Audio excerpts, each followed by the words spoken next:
Capítulo 6. A fera estava cansada e perplexa. Não entendia como acabou mantendo uma bela jovem como prisioneira enquanto o pai dela, o verdadeiro ladrão, estava agora a caminho do conforto de seu lar. Balançou a cabeça. Não fazia sentido nenhum. Na verdade, ele pensou ao abrir a porta da frente do castelo, havia muito tempo que nada fazia sentido em sua vida. Disparando pelo saguão, a fera quase trombou em Lumière e Horloge. O candelabro e o relógio aguardavam ansiosos pelo seu retorno. Mestre, começou Lumière, já que a garota vai ficar conosco por um bom tempo.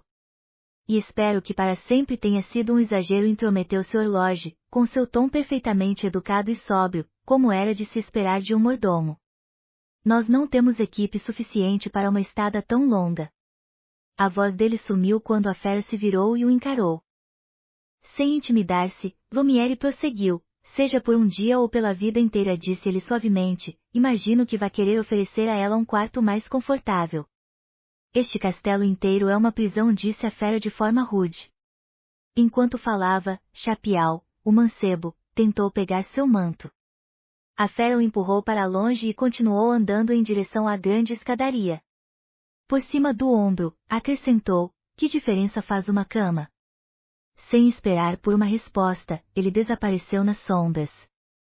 Horloge esperou até ter certeza de que seu mestre não poderia ouvi-lo e ainda assim falou bem baixinho, sim. É uma prisão graças a você, Vossa Alteza. Eu simplesmente adoro ser um relógio. Ele suspirou amargamente. Como encarregado da casa, Horloge sabia que deveria ter uma imagem respeitável em todos os momentos. Mas às vezes era difícil. Era duro lembrar que ele e todos os outros integrantes da equipe estavam naquele estado por culpa do mestre, que ainda tinham que servir. Eu sabia que ele não iria concordar. Mas tecnicamente, ele não disse Lumière. Lançando um sorriso dissimulado para Horloge, o candelabro seguiu na direção das escadas que levavam à prisão na torre. Atrás dele, Horloge permanecia imóvel. Ele sabia o que Lumière tinha em mente. O lacaio romântico era tão fácil de ler quanto um livro. Ele queria libertar a garota e colocá-la em algum lugar mais notório, tinha esperança de que ela pudesse ser a jovem que quebraria a maldição lançada sobre eles, a maldição que perdurara durante todos esses anos por uma razão óbvia, a fera era uma besta, literal e figurativamente. E a magia que a feiticeira conjurou exigia que alguém o amasse mesmo assim. Horloge suspirou. Sabia que seu amigo tinha boas intenções. Já ele era realista. Não importava onde a garota descansaria a cabeça, ela jamais amara a fera. E, se Lumière fizesse o que pretendia e a tirasse da prisão, isso apenas enfureceria o mestre. Horloge se apressou até as escadas. Ele precisava deter Lumière antes que o candelabro fizesse algo de que todos se arrependeriam. Porém, Lumière já havia aberto a porta da cela. Perdoe-me a intrusão, mademoiselle, disse ele na escuridão, mas o mestre me enviou para acompanhá-la até seu quarto. Bela estava sentada no chão com as bochechas molhadas de lágrimas. Ouvindo a voz de Lumière, ela se levantou. Meu quarto. Ela parecia confusa. Mas pensei que...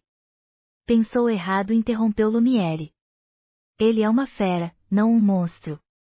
Um instante depois, Bela surgiu na porta da cela, segurando um banquinho acima de sua cabeça. Ela olhou ao redor procurando a origem da voz. Olá, disse Lumière.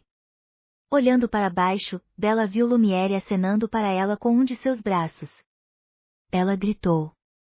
Então, como se ele fosse um rato que a assustara na despensa, Bela arremessou o banquinho contra Lumière, atirando-o no chão. As velas do candelabro se apagaram, mergulhando a torre na escuridão. Uma a uma, as 3 velas reacenderam. Enquanto Bela observava, as luzes revelaram 2 olhos e uma boca no metal estilizado. O que você é? Perguntou ela finalmente. Eu me chamo Lumière, respondeu o candelabro, lançando para Bela um sorriso que só poderia ser descrito como malicioso. E você fala, observou Bela. De repente, o relógio entrou gingando na torre. Ele estava sem fôlego por causa da longa subida e por um momento apenas ficou parado, com seu pequeno peito de relógio arfando. É claro que ele fala, comentou ele. De que outra maneira ele poderia se comunicar?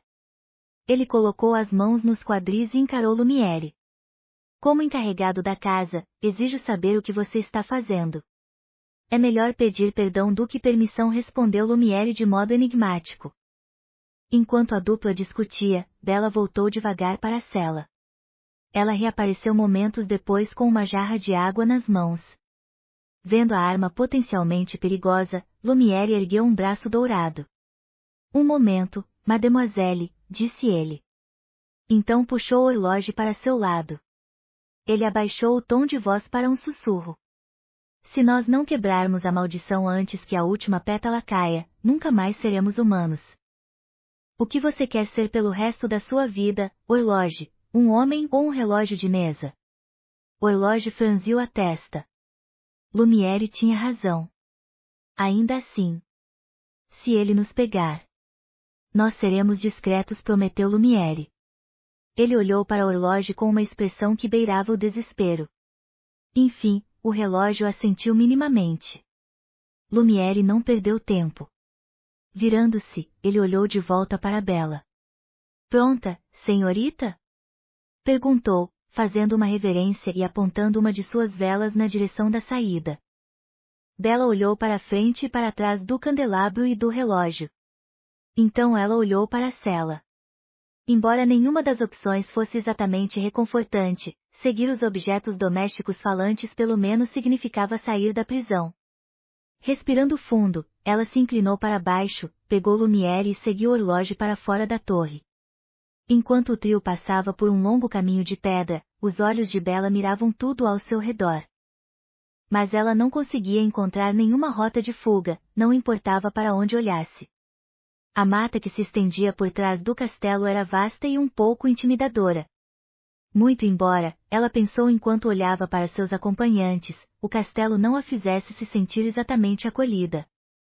Ela observou Lumière e Horloge e, pela enésima vez, resistiu ao impulso de virar o candelabro de cabeça para baixo e procurar pelas cordas que deveriam o estar movendo. E mais uma vez ela conteve sua vontade de espiar por cima do ombro para tentar encontrar o ventríloco que deveria estar espreitando em algum lugar próximo, projetando sua voz nos dois objetos que ela tinha certeza de serem inanimados. Em ambos os casos, ela se controlou porque sabia que não daria certo. De alguma forma, o candelabro e o relógio estavam vivos. Não se deixe levar pela primeira impressão, disse Lumière, como se adivinhasse seus pensamentos.